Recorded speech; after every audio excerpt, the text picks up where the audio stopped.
వేల సంవత్సరాల క్రితం ఒక భారతీయుడు సముద్రాన్ని జయించాడు. ఇది కథ కాదు, ఇది నిరూపితమైన చరిత్ర. సముద్ర చరిత్ర అనగానే మనకి యూరప్ గుర్తొస్తుంది, వైకింగ్స్ గుర్తొస్తారు. కాని భారతదేశం?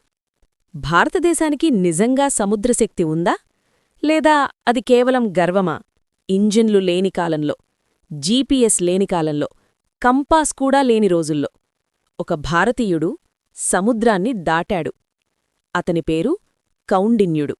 కౌండిన్యుడు గాలుల్ని నమ్ముకుని, నక్షత్రాల్ని మార్గంగా చేసుకుని భారత తీరాన్ని దాటి సౌతీస్టేషియాకి చేరాడు. అక్కడతను కేవలం వ్యాపారం చేయలేదు, ఒక రాజ్యాన్ని స్థాపించాడు. భారతీయ సంస్కృతిని సముద్రం అవతల నాటాడు. ఇది ఒక వ్యక్తి కథ కాదు, ఇది ఒక నాగరికత సామర్థ్యం. ఇది ఒక్క కౌండిన్యుడి కథే కాదు, అది ఆ కాలంలో భారతదేశానికున్న సముద్ర పరిజ్ఞానం. గాలుల దిశలు, సముద్ర ప్రవాహాలు, నక్షత్రాల ఆధారంగా ప్రయాణం ఇవి అదృష్టం వల్ల కాదు, అవి తరంతరాలుగా వచ్చిన జ్ఞానం. ఈరోజు కాంబోడియా, ఇండోనేషియా, వియట్నాం వంటి ప్రాంతాల్లో భారతీయ దేవతలు కనిపిస్తాయి, సంస్కృత పదాలు కనిపిస్తాయి. అది ఖడ్గం వల్ల కాదు, సముద్ర మార్గం వల్ల. అయితే ఒక ప్రశ్న, మన స్కూల్ పుస్తకాల్లో ఈ సముద్ర చరిత్ర ఎందుకు లేదు? భూమిమీద భారతుంది, కాని సముద్రంలో భారత్ లేదు అన్నట్టు మనకి నేర్పించారు. యూరప్ సముద్ర చరిత్రను వాళ్లే రాసుకున్నారు. వాళ్ల ప్రయాణాలు, వాళ్ల విజయాలు, వాళ్ల పేర్లు అన్నీ వాళ్ల కథలయ్యాయి.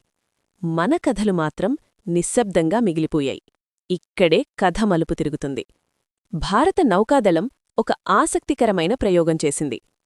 అజంతా గుహల్లో ఉన్న పురాతన చిత్రాల్లో ఒక నౌక ఆకారం కనిపిస్తోంది.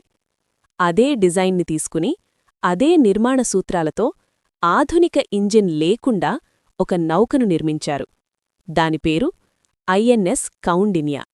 ఈ నౌకను చూడగానే ఒక అనుమానం వస్తుంది, ఇది నిజంగా సముద్రాన్ని తట్టుకుంటుందా? ఎందుకంటే ఇది చెక్కతో తయారుచేశారు. నట్స్ లేవు, వెల్డింగ్ లేదు. చెక్క భాగాల్ని తాడు, కుట్టు పద్ధతితో కలిపారు.